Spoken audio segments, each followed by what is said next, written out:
안녕하세요. 몽실맘. 주말을 아주 뜻깊고 알차게 보내고 계신가요? 아유, 저는 정말 여기저기 지금 이 무릎이 창피하게 40 넘은 사람이 그냥 뒤로도 아니고 앞으로 벌렁 넘어지는 바람에 멋을 너무 냈나 봐요. 신발도 너무 좀 제겐 컸고요. 그래서 앞으로 벌러덩 넘어지는 바람에 무릎 두 개가 까졌어요. 그래서 그날따라 병원도 들리고 해서 왔는데 병원에서 기분 좋게 룰라헬라 룰라 하면서 왔는데 오면서 그래도 얼마나 다행이에요. 그래도 책은 여러분들에게 이렇게 읽어드리려고 주말이지만 집에 있는 분들도 꽤 계실 거예요. 계절이 춥기도 하겠지만 이제 우리는 그 악마 같은 그 코로나를 얘기하고 싶지도 않고요. 언젠간 코로나는 없어질 거고 기억에조차 남고 싶지 않은 거니까요. 그러니 이제부터 코로나라고 말하고 싶지도 않아요. 절로 가버리세요. 코로나. 우리는 기도를 계속해야 돼요. 그래서 코로나를 위해서. 그게 우리 교회가 살 길이고 기도만이 우리가 숨 쉴 공간이 있다는 것을 깨닫게 주더랍니다. 버벅대는 건 여전하군요. 그러면 오늘 읽어드릴 부분은요. 새는 알에서 나오려고 투쟁한다. 읽어드릴게요. 내가 그렸던 꿈의 새는 여행을 떠나 내 친구를 찾았다. 가장 이상하고 신기한 방법으로 답장이 왔다. 어느 날 학교 쉬는 시간이 끝나서 자리로 돌아왔을 때 나는 책갈피 사이에 꽂힌 종이 쪽지 한 장을 발견했다. 종이는 우리가 가끔 수업 시간에 메모를 보낼 때 접던 모양으로 접혀 있었다. 누가 보내는지 짐작할 수 없었다. 이제까지 어떤 친구와도 이런 장난을 해보지 않았다. 나는 이것이 학교에서 유행하는 장난에 끼어보라는 권유겠거니 했다. 그럴 마음이 전혀 없어서 종이 쪽지를 읽지도 않고 무심히 책갑 쪽에 꽂아두었다. 그러다 수업 중에 다시 그 쪽지가 손에 잡혔다. 쪽지를 만지작거리다가 생각 없이 펼쳐보니 거기에 몇 줄이 문구가 적혀 있었다. 슬쩍 보는 것만으로도 충분했다. 거기에 적힌 한 문장에 나는 얼어붙었다. 놀란 마음으로 다시 읽는 동안 심장이 전율하며 문명 앞에 움츠러들었다. 새는 알에서 나오려고 투쟁한다. 알은 세계다. 태어나려는 자는 한 세계를 깨트려야 한다. 새는 신에게 날아간다. 신의 이름은 아브락사스다. 제가 이게 너무 이 말이 너무 감명 깊게 읽어서 그런지 투쟁이야 아래서 나오려면은 어떻게든 나오려고 하면은 투쟁을 해야 하잖아요. 이 세상에서 이 악마 같은 세상에서 그러면 투쟁하려면은 그 깨트리고 나오려면은 몸을 막 움직이든지 어떻게 하든지 나와야 되잖아요. 그러면 깨트리려면은 그 나머지는 자기만 깨트리려고 나오는 게 아니라 희생적인 분도 있어야 될 것 같아요. 희생적인 나올 때는 그 알들이 다 깨지면서 그게 그런 말 같아요. 깨트리는 거. 한 세계를 깨트려야 하고 새는 신에게 날아간다.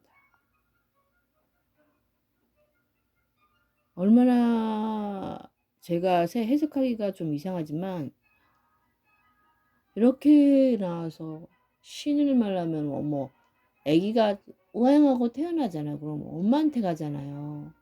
그 엄마의 따뜻하고 푸근한 그 품으로 가잖아요. 그렇게 하듯이 우리에게는 신이죠. 그래서 신의 이름은 아브락사스다. 아브락사스가 이걸 좀 연구해서 여러분들에게 이따가 알려드릴게요. 아시는 분은 좀 아브락사스에 대해서 좀 아시는 분은 저 그 밑에다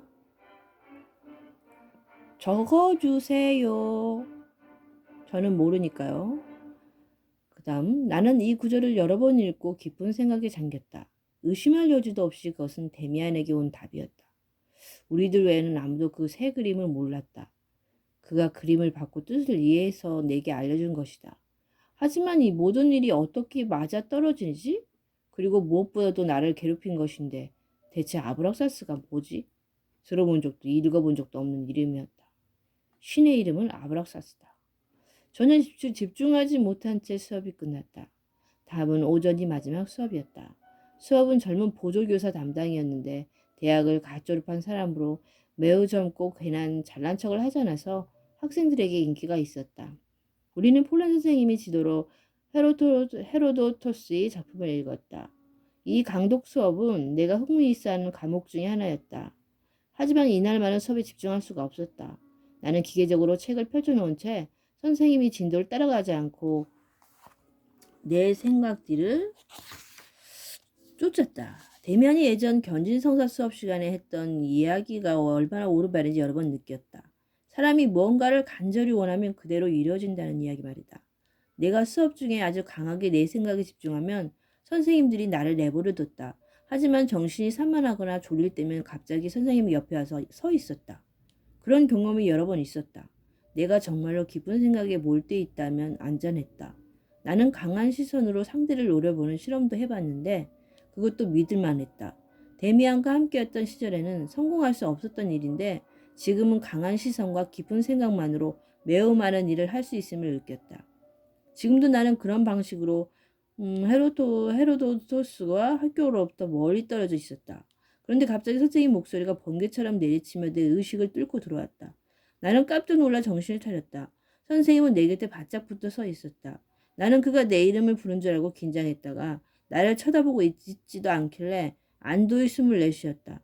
그때 다시 선생님 목소리가 들렸다. 분명히 아브락사스라고 말하고 있었다. 말이 첫머리는 듣지 못했지만 폴란 선생님은 설명을 계속하고 있었다. 우리는 고대 종파들과 신비주의 교단의 견해를 합리주의적인 관점으로만 보고 단순하다고 판단해버리면 안 됩니다. 고대에는 우리는 오늘날 우리가 과학이라고 부르는 것들이 전혀 없었습니다. 하지만 그 대신 매우 높은 수준의 철학적이고 신비로운 진리 탐구 활동이 있었습니다. 물론 그중 일부는 지루한 마술이나 경박한 요술로 변해서 사기와 범죄로 이어지기도 했습니다만 마술에는 본래는 고귀한 배경과 심오한 철학이 담겨 있습니다. 앞서 예로 든 아브락사스가 그렇습니다. 이 이름을 고대 그리스인들이 마술 주물과 연관시켜서 오늘까지도 특정 야만족들이 믿고 있는 이 어떤 악마의 이름을 간주하기도 합니다. 그러나 아브락사스는 훨씬 깊은 뜻을 담고 있습니다. 우리는 일단 이 이름을 신성과 악마성을 결합하는 역할을 하는 상징적인 신적 존재라고 생각해 볼 수 있겠습니다. 작은 몸집이 젊은 학자는 섬세하면서도 힘있게 설명을 계속했다. 크게 신경 쓰는 사람은 없었다. 그 이름이 다시 거론되지 않자 나도 나만의 생각으로 주의를 돌렸다. 신성과 악마성을 결합한다? 이 설명이 여운이 사라지지 않았다. 우리가 우정을 나누면 최후의 시절에 데미안이 이렇게 말했다. 우리가 숭배하는 신은 인위적으로 구분된 절반의 세계, 공적으로 허용된 밝은 세계만 포용한다고. 그러나 우리는 온 세계를 숭배할 수 있어야 하니까 악마까지도 포용하는 새로운 신을 갖거나 신에게 예배하는 동시에 악마에게도 예배한다고. 지금 이 아브락사스가 신이자 악마인 바로 우리가 찾던 신이었다. 나는 한동안 매우 열심히 그 신에 대해 알아보았다. 하지만 그 도서관을 다 뒤져도 아무 소득이 없었다. 그러나 내 본성은 원래 이런 식의 직접적이고 의식적인 탐구 방식에 맞지 않았다. 그건 손에 잡히고 느껴지는 작은 돌멩이 정도의 진리만 찾아낼 뿐이니까. 한때 그리도 몰두했던 베아트리체의 모습이 서서히 관심에서 멀어졌다. 아니 서서히 뒤로 물러나서 지평선에 가까워지니까 그림자처럼 흐릿해져서 가라앉히고 말하는 편이 더 낫겠다. 그녀는 더 이상 내 영혼의 갈망을 만족시키지 못했다. 그 대신 고립을 자초해서 몽유병자처럼 지내온 나의 내면에 새로운 것이 형성되기 시작했다. 삶에 대한 동경 혹은 사랑을 향한 동경이었다. 또한 베아트리체를 숭배하는 동안 잦아들었던 성적 충동이 다시 솟구치며 새로운 대상을 갈망했다. 여전히 내 욕망은 충족되지 못했다. 그렇다고 내 마음을 속이고 친구처럼 소녀들에게 뭔가를 얻어내는 방식으로 충족감을 얻기란 더욱 불가능해졌다. 나는 다시 생생한 꿈들을 꾸기 시작했다. 사실 밤보다 낮에 빠지는 몽상이 더 많았다. 상상들, 이미지들, 욕망들이 내 안에서 수시로 일며 나를 외부 세계로부터 떼어냈다. 나는 자연히 내 주변의 세계보다 내가 창조한 세계, 이미지들이 꿈들과 그림자들이 뒤섞인 세계에 더 실제적이고 생생하게 연결되었다.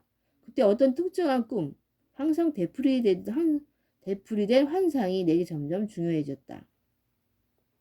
꿈속에서 나는 아버지 집에 돌아갔다. 푸른 하늘을 배경으로 분장 속의 새가 황금빛으로 환하게 비다며 대문 위에 있었다.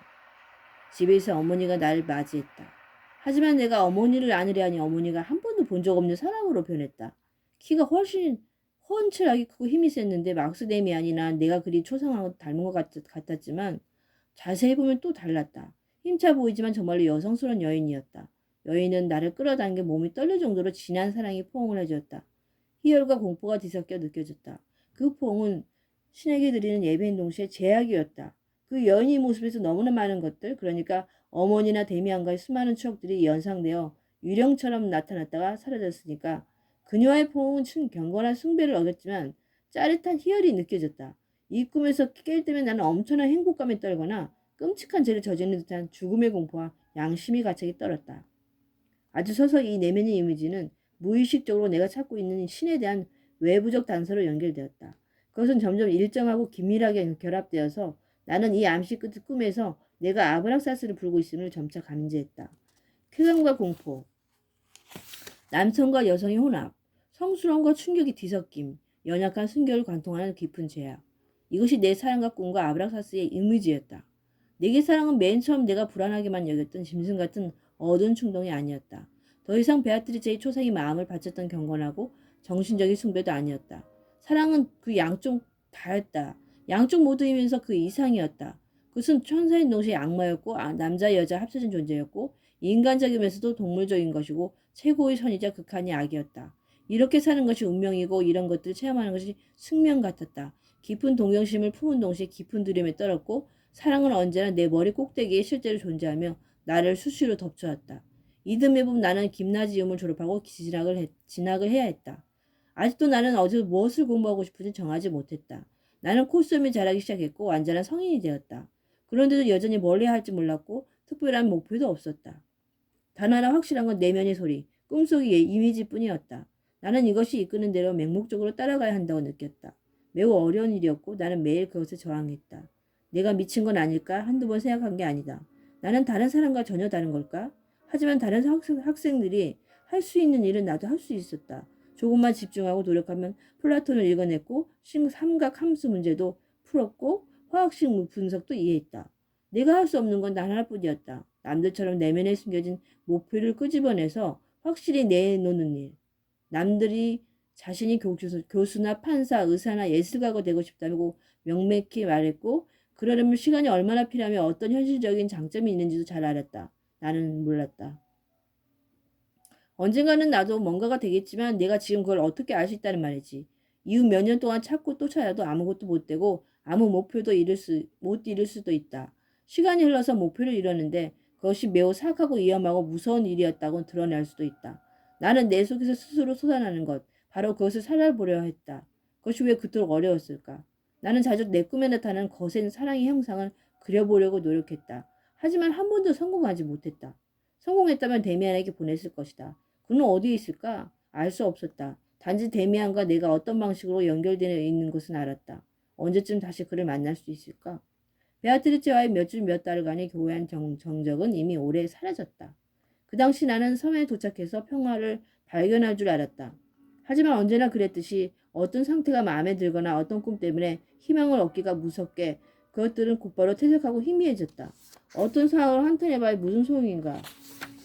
나는 지금 충족되지 않은 갈망, 나를 완전히 미치광이로 몰고 가는 강렬한 기대감의 불꽃 속에 살고 있었다.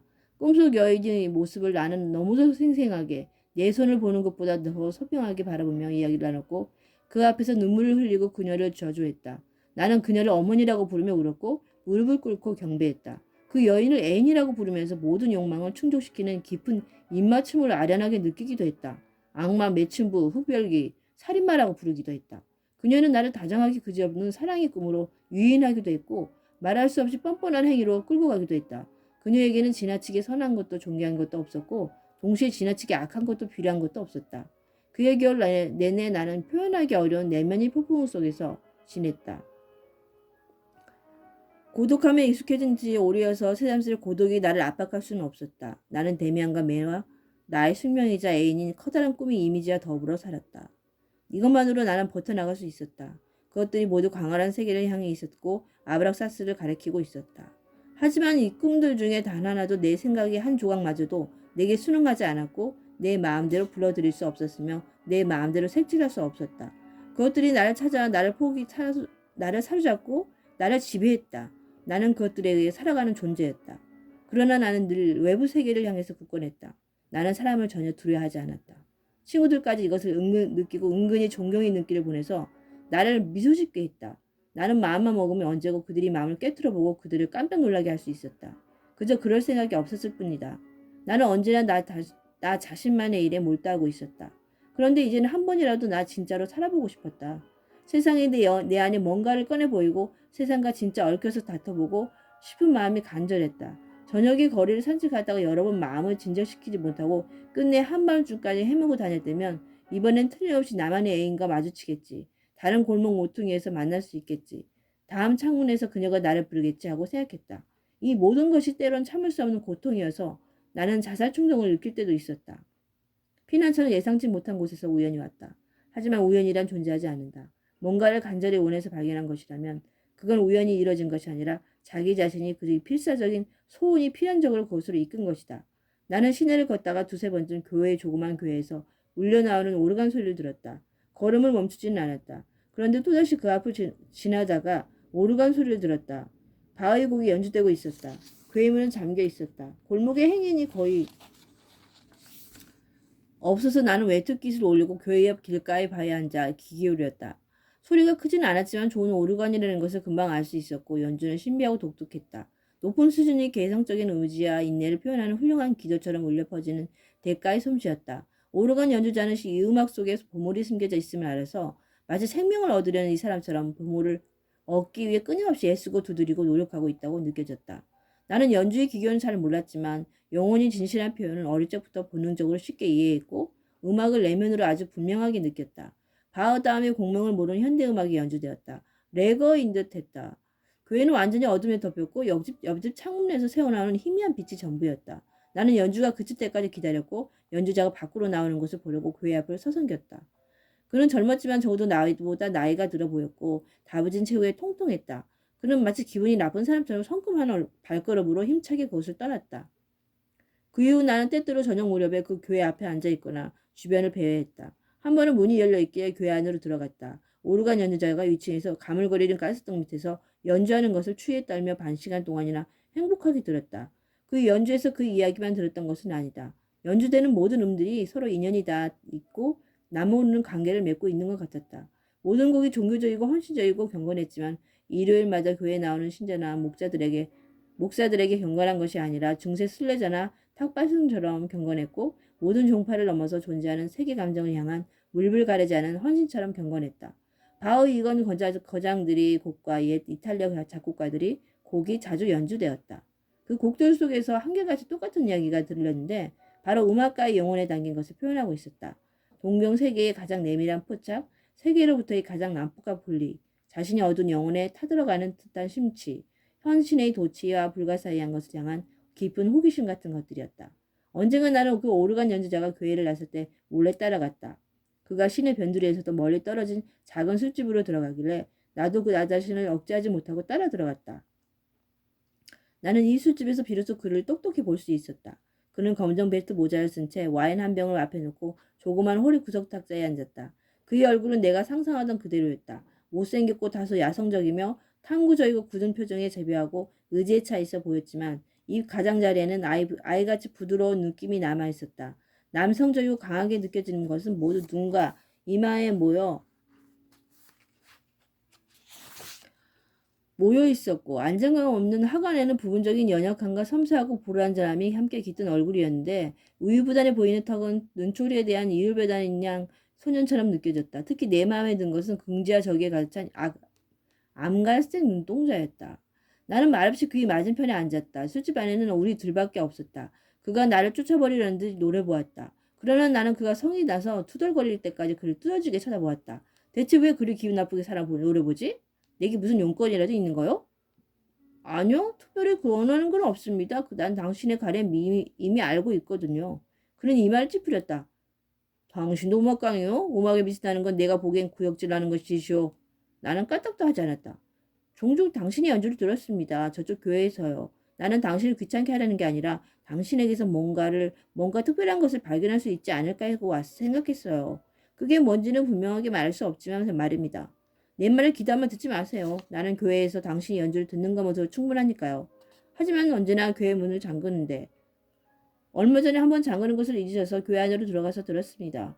보통은 밖에서도 듣거나 모퉁이 둘에 앉아서 들었답니다. 그랬소? 그럼 다음번엔 들어오시오. 그게 훨씬 더 따뜻하니까. 그저 문만 두드려요. 그러나 힘차게 두드려야 할 거요. 내가 연주하지 않을 때가 말이오. 그런데 자 무슨 말을 하려고 했죠? 아주 젊은 분이군. 김나지움? 학생이나 대학생이겠지? 음악을 하시오? 아니요. 그저 듣는 걸 좋아합니다. 하지만 오직 당신이 연주처럼 거침없는 음악 듣고 있자면 한 사람이 천국과 지옥을 잡아 흔든다고 느끼게 해주는 그런 음악만요. 제가 그런 음악을 즐겨 듣는 이유는 그것이 도덕과 무관해서일 겁니다. 온갖 것들이 다 도덕적이라서.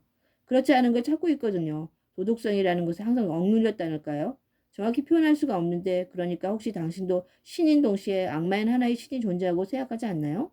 저는 그러한 신이 있다는 이야기를 들은 적이 있어요.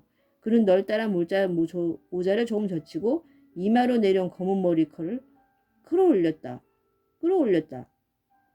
그는 나를 뚫어지게 쳐다보더니 식탁 너머로 내게 얼굴을 바짝 들이댔다. 그의 나직한 목소리에 긴장감이 배어 있었다. 지금 말랑 그 신이 이름이 뭐요?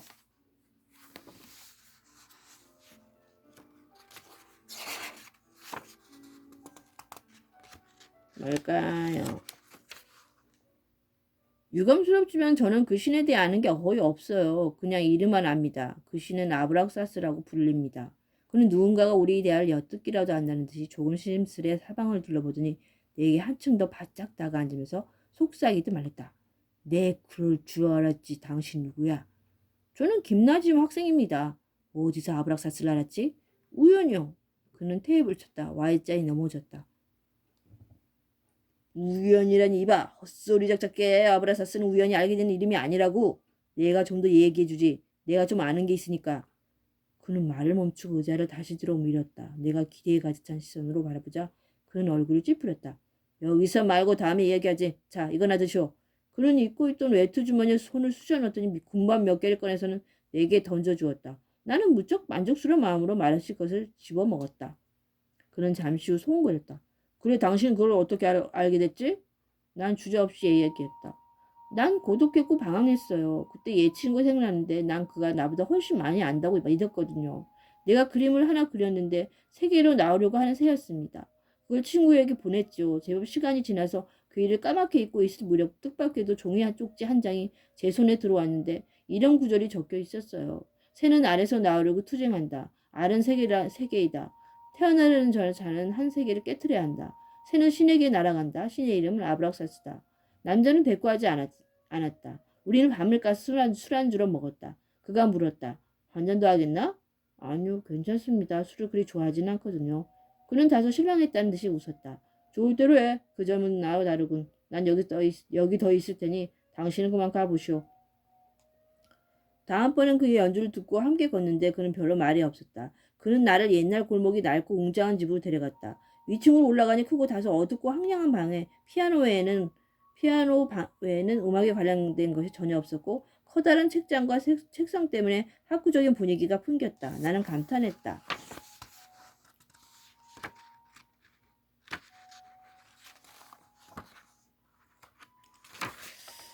책이 참 많군요. 일본인 아버지 서재에서 가져왔지. 아버지 집이니까 젊은이 난 이 부모와 함께 사는데 그들에게 당신을 소개하진 않겠네. 내 친구는 이 집에서 그리 환영받지 못하니까. 나는 소위 탈선한 자식이요. 아버지는 믿을 수 없을 만큼 존경받는 이 시에서 손꼽히는 목사이자 설교가라네. 쉽고 간단히 말하자면 나는 재능이 있고 전도 유명한 후기자였는데 탈선하여서 다소 정신이 돌아버렸다고들 하지.